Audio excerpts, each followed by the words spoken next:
அது அவருக்கும் சொல்லியிருக்காங்க. இவரை வச்சு ஏன் எடுக்கிறீங்க, இது போமா என்னன்னு பார்த்துக்கோங்கன்னு அவருக்கும் சொல்லியிருக்காங்க. எனக்கு பல ஆண்டுகளுக்கு அப்புறம் இவ்வளோ பெரிய வெற்றி கிடச்சிருக்கு. அதுதான் ஒன்று.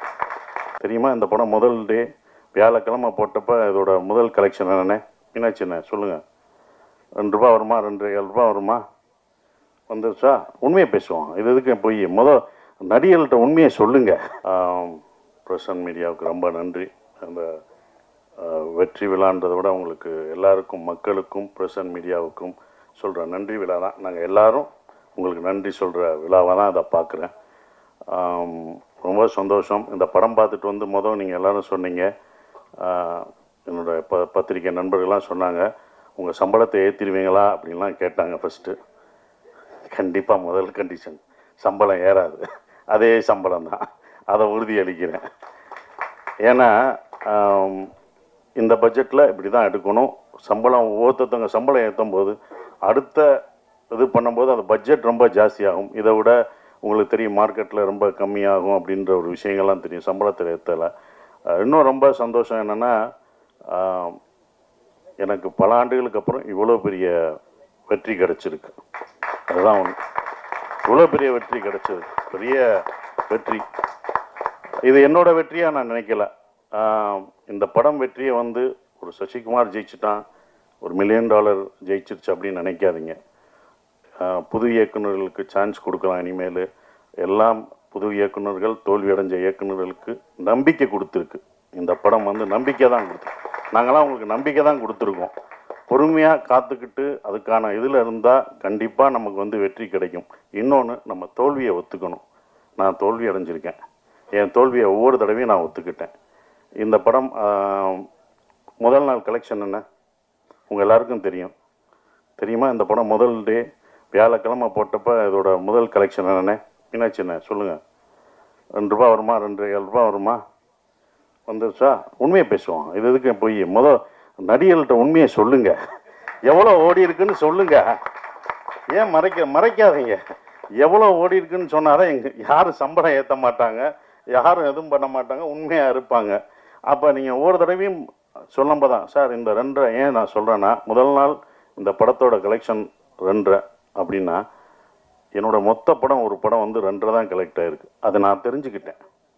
ஸோ என்னுடைய இந்த படம் ஒரு படம் 2க்கும் ஓடி இருக்குது, இப்போ பல கோடிக்கு ஓடி இருக்கு. இதோட இது உங்களுக்கு தெரியும். இது பெரிய ஹையஸ்ட், என்னுடைய ஹையஸ்ட் இது வந்து குட்டிப்புலி தான். சுந்தரபாண்டியனும் குட்டிப்புலி தான். அந்த குட்டிப்புலியும் சுந்தரபாண்டியனும் ஹையஸ்ட் கலெக்ஷனை இந்த டூரிஸ்ட் ஃபேமிலி வந்து அடிச்சிருக்கு. அது ரொம்ப சந்தோஷமாக இருக்குது.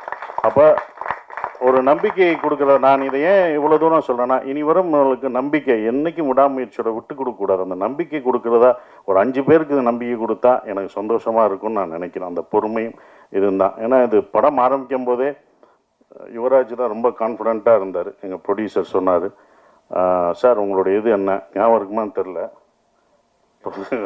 இது எவ்வளோ போகும்ட்டு. சார் உங்கள் இதை கண்டிப்பாக இந்த படம் மேலே என்னோட நம்பிக்கை வச்சது இந்த ப்ரொடியூசர்ஸ் 2 பேரும் தான். அவங்க தான் இது மேலே ரொம்ப நம்பிக்கை வச்சாங்க. சார் இது நல்லா வரும் சார்.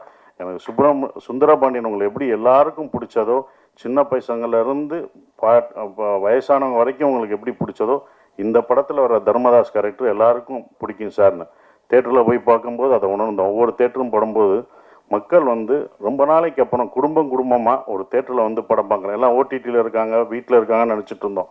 நல்ல படம் கொடுத்தா அவங்க வர்றாங்கன்றது இப்போ தெரிஞ்சுக்கிட்டேன். நான் தெரிஞ்சுக்கிட்டேன், இது எனக்கு தான். அப்போ எல்லோரும் தெரிஞ்சுக்கணுங்க. அப்போ ஃபேமிலியாக வர்றாங்க, ஏன்னா இவ்வளோ வர்றாங்க அப்படின்னும் போது அவங்க நல்ல படம் இந்த மாதிரி குடும்பத்தோடு ஒரு படம் பார்க்கலான்ற நம்பிக்கை கொடுத்துருக்கு. ஒரே மாதிரி படம் பண்ண வேணாம், டிஃப்ரெண்ட்டாக படம் பண்ணலாம், ஜானர் ஆஃப் படம் பண்ணலாம் அப்படின்ற ஒரு நம்பிக்கை வந்து இந்த படம் கொடுத்துருக்காதான் நான் நினைக்கிறேன். இப்போ வரைக்கும் ஃபேமிலி தேட்டருக்கு வந்துக்கிட்டே இருக்காங்க. பெரிய குடும்பம் என்றைக்குமே அப்போ இருந்து இப்போ இருந்து ஒரு விஷயம் இருக்குது. ஏன்னா நாங்களும் தேட்டர் வச்சுருக்கோம். அந்த தேட்டர் கவுண்டர் பின்னாடி நான் உட்காந்துருக்கும்போது லேடிஸ் கவுண்டர்லாம் கூட்டம் வரும், பயங்கரமாக இருக்கும், கூட்டங்களாக நிற்கும். நாங்கள் சின்ன வயசில் உட்காந்து பார்க்கும்போது பார்ப்போம். அப்போ டிக்கெட்டில் உள்ளவங்களாம் சொல்லுவாங்க, எந்த படம் பெண்களுக்கு பிடிச்சி தாய்மார்களுக்கு பிடிக்கிற படங்கள்லாம் சூப்பர் ஹிட் ஆகும் அப்படின்னு அப்போ இருந்து சொல்கிறாங்க. அது இப்போ வரைக்கும் அது நடந்துக்கிட்டு தான் இருக்குது. அதனால தாய்மார்களின் பேராதவருடன் அப்படின்னு ஒன்று போஸ்ட் அடிப்பாங்க. ஸோ அவங்களுக்கு பிடிச்சிச்சுன்னு வச்சுக்கோங்களேன், ஃபேமிலியாக வருவாங்க, 5 பேர் வர மாட்டாங்க, ஒரு குடும்பமே வரும். ஒரு குடும்பத்துக்கு பிடிச்சிச்சுன்னா வரும். ஒரு பசங்களுக்கு படம் பிடிச்சிச்சுன்னா அவ்வளோ பேர் வரும். ஸோ அப்படி இந்த படத்தை இவ்வளோ அழகாக ரீச் பண்ணி கொண்டு போன இந்த கம்பெனிக்கு நான் என்னுடைய வாழ்த்துக்களை தெரிவிச்சுக்கிறேன். அப்புறம் அபி எங்களுடைய டைரக்டர், நான் இவ்வளோ நல்லா நடிச்சிருக்கேன் அப்படின்னு சொன்னது அதுக்கு காரணம், முக்கியமான காரணம், நல்லா நடிச்சிருக்கேன்னா என்னோடய பாடி லாங்குவேஜ் எல்லாம் மாறி இருக்குன்னா அது அபி தான், டைரக்டருக்கு தான் போய் சார். ஒவ்வொரு விஷயம் அவனை பார்த்து தான் சொல்லுவேன், இது எப்படி பண்ணுவேன் அப்படின்றது. அந்த கையை வச்சுன்னு சொல்லுவேன். நமக்கு பொண்ணு இருக்கோ அது அவரோடது தான், இன்னொரு தடவை பொண்ணு நல்லா பண்ணிடுறேன் இன்னொரு தடவை நமக்கு பொண்ணு இருக்கோ அப்படின்னு இப்போ எல்லோரும் அந்த சொல்லும்போது அது அபியோட ஸ்டைலை தான் நான் பிடிச்சேன். ஸோ அபி, தேங்க்யூ. இப்படி ஒரு நல்ல படத்தை எனக்கு கொடுத்ததுக்கு நான் நன்றி சொல்லணும். நீங்கள் எனக்கு நன்றி சொல்லிட்டீங்க, நான் உனக்கு நன்றி சொல்லணும். ஏன்னா ஒரு ஸ்கிரிப்ட் எழுதுறதுக்கு வயசு முக்கியம் இல்லை, அதை நிரூபிச்சுட்ட. நீ எல்லாருக்கும் ஒரு ரோல் மாடலாக இருக்க. நீ உன்னுடைய அடுத்த படம் தான் ரொம்ப கஷ்டமானதாக இருக்கும். ஏன்னா முதல் படம் சுப்பிரமணியம் முடிச்சு 2வது படம் என்ன பண்ணணும்னு நமக்கு தெரியாது. அந்த அனுபவத்தை சொன்னேன் கேர்ஃபுல்லாக. அதையும் முதல் படமாக நினைனேன். உன் முதல் படத்தில் என்ன எதிர்பார்த்தவங்களோ அதை கொடுத்துரு. நம்ம புதுசாக போகணுன்னு அது பண்ண முடியாது. ஸோ உன்னுடைய அடுத்த படம் உனக்கு இதை விட ஒரு பெரிய நடிகர் உனக்கு வரலாம், இன்னும் பெரிய நடிகர்கள் உனக்கு வருவாங்க, பெரிய ப்ரொடக்ஷன் வரும், பெரிய காசு வரும். ஆனால் கரெக்டான படத்தை மட்டும் எடுத்துரு. அதுதான் ஒன்று, கரெக்டான படத்தை மட்டும் எடுத்துரு. ஏன்னா இன்னும் எல்லா கண்களும் உன் மேலே தான் வாட்ச் பண்ணுவாங்க. அடுத்து உனக்கு ரொம்ப இதுக்கு பொறுமையாக நல்ல ஸ்கிரிப்ட் பண்ணி ஜெயிச்சிரு. உன் அடுத்த வெற்றிக்காக நாங்கள் இன்னும் மாவளோடு காத்துக்கிட்டு இருக்கோம். அது நீங்கள் ஜெயிக்கணும் அப்படின்ற ஒரு விஷயம். சிம்ரன் மேடம் ரொம்ப சந்தோஷம். உங்கள் படங்கள்லாம் அவ்வளோ ரசித்து பார்த்தோம்.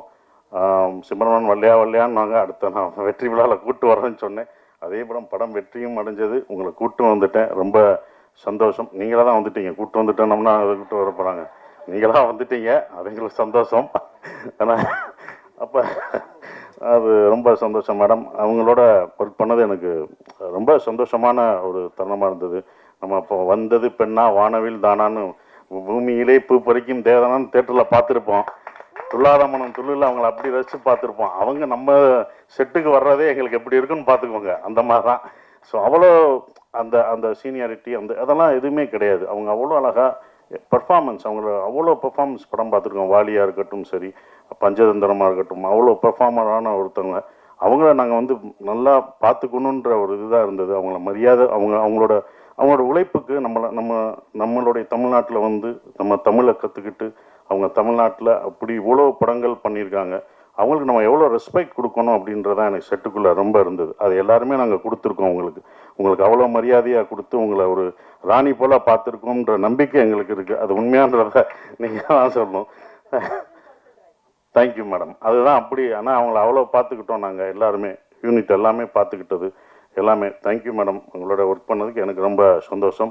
சூப்பர் ஸ்டார் கமலேஷ், நான் அப்பயே சொன்னேன், லிட்டில் சூப்பர் ஸ்டார். அவர் ரொம்ப சின்ன பையன், லிட்டில் சூப்பர் ஸ்டார் மாதிரி அழகாக சின்ன பையனாக இருந்தாலும் நான் அப்பயே சொன்னேன், அவன் காமெடியில் இந்த படத்தில் ஃபுல் காமெடி அவன் தான் பண்ணுவான் அப்படின்னு சொன்னேன். ஸோ அந்த என்டர்டெயின்மெண்ட் எங்கே போனாலும் கமலேஷை கேட்டுட்ருக்காங்க. இந்த மாதிரி படம் உனக்கு இன்னொன்று கிடைக்குமான்னு தெரில, சூப்பராக பண்ணிட்டீங்க. அப்புறம் யோகலட்சுமி, சௌந்தர்யா, இவங்கெல்லாம் நடித்தது ரொம்ப சந்தோஷம். ஸ்ரீஜாமா வரல, அவங்க பொண்ணு வந்திருக்காங்க, அவங்களுக்கும் என்னுடைய வாழ்த்துக்களை தெரிவிச்சுக்கிறேன். பாஸ்கர் சார், குமரவேல் சார், எல்லாருமே பக்ஸ் எல்லாம் பிரமாதமாக நடிச்சிருக்காங்க. எல்லா கேரக்டரும் இருந்தது. எல்லாம் என்கிட்ட கேட்கும்போது ஒரே ஒரு கேள்வி தான் கேட்டாங்க, எப்படி சார் நீங்கள் ஹீரோ நடிக்கிறீங்க, இத்தனை பேர் இவ்வளோ கேரக்டர் நடிக்க விடுறீங்க, இவ்வளோ பேர் நல்லா நடிச்சிருக்காங்க, இவ்வளோ பேருக்கு ஸ்பேஸ் தர்றீங்க அப்படின்னாங்க. முதல் காரணம் நான் டைரக்டராக இருந்தேன், அதனால் அது டைரக்டர் பாயிண்ட் ஆஃப் வியூவில் பார்த்தேன். நான் ஒரு நடிகராக இருந்தால் கொடுத்துருப்பேனான்னு தெரில. 2வது பாயிண்ட்டு, இந்த கதையில் தர்மதாஸ் அம்மாவாக இருந்தான். அந்த அம்மா தான் எல்லாருக்கும் சோறு ஊட்டி விடுற மாதிரி, இந்தா நீ சாப்பிடுன்னு எல்லாருக்கும் கொடுத்துட்டு கடைசி நான் சாப்பிட்டுக்கிட்டேன். அதனால தான் எனக்கு அவங்க சாப்பிட்டது போக எனக்கு அது கடைசி எனக்கு பேர் கிடைச்சது. அது இவங்கெல்லாம் அதெல்லாம் தூண் மாதிரி பிடிச்சி நின்னாங்க. ஸோ அவங்க எல்லாருக்கும் நன்றியை தெரிவிச்சுக்கிறேன். இந்த படம் எனக்கு கொடுத்தது வந்தது சந்தோஷ், திங்க் மியூசிக் சந்தோஷம், சரவணம், இரா சரவணம்னு சொன்னாங்க. ஸோ அதுக்கு அவருக்கு சந்தோஷத்துக்கு நான் நன்றியை தெரிவிச்சுக்கிறேன். ஒவ்வொரு விஷயத்துக்கும் அவங்க வருவாங்க. எங்களோட சுப்பிரமணிய படத்துலேருந்து ட்ராவல் பண்ணுறாரு. ஸோ இப்படி ஒரு படத்தை கொடுத்து தேங்க்யூ சந்தோஷ். அப்புறம் எடிட்டர் எல்லாருக்கும் என்னோடய காஸ்டியூம் நல்லா பண்ணமா, அந்த தர்மதாஸ் காஸ்டியூம் நல்லா இருந்துச்சு. என்னடா கட்டம் பட்டது, என்னடா கிரே கலராக கொடுக்குறாங்க நாங்கள். அப்போ அதுக்கு ஒரு காரணம் சொன்னாப்புல, சார் கிரே நீங்கள் வேலை கிடைக்கிற வரைக்கும் கிரே போடுவீங்க, அதுக்கப்புறம் வேலை கிடைச்சோன்னே வேறு மாறுவீங்கன்னு சொன்னீங்க. அந்த போஸ்டரே அந்த காஸ்டியூமே உங்களுக்கு ரொம்ப அது அந்த டிசைன்ஸ் ரொம்ப பிடிச்சது. நான் ஆரம்பத்திலே சொன்னேன், இந்த படம் வந்து உலக தமிழர்கள் மட்டும் இல்லை, உலக லெவலில் இந்த படம் பெரிய வெற்றி அடையும்னு நான் சொன்னேன். கண்டிப்பாக உலகத்தில் எல்லா பேரும் அவ்வளோ ரசித்து பார்க்குறாங்க. அந்த ஈழத்தமிழ் பேசின விஷயத்த அண்ணா அப்படின்னு அவ்வளோ இது பண்ணுறாங்க. நீங்கள் எப்போ நான் எங்கள் ஊருக்கு வருவீங்க எல்லாம்னு கேட்டுட்ருக்காங்க.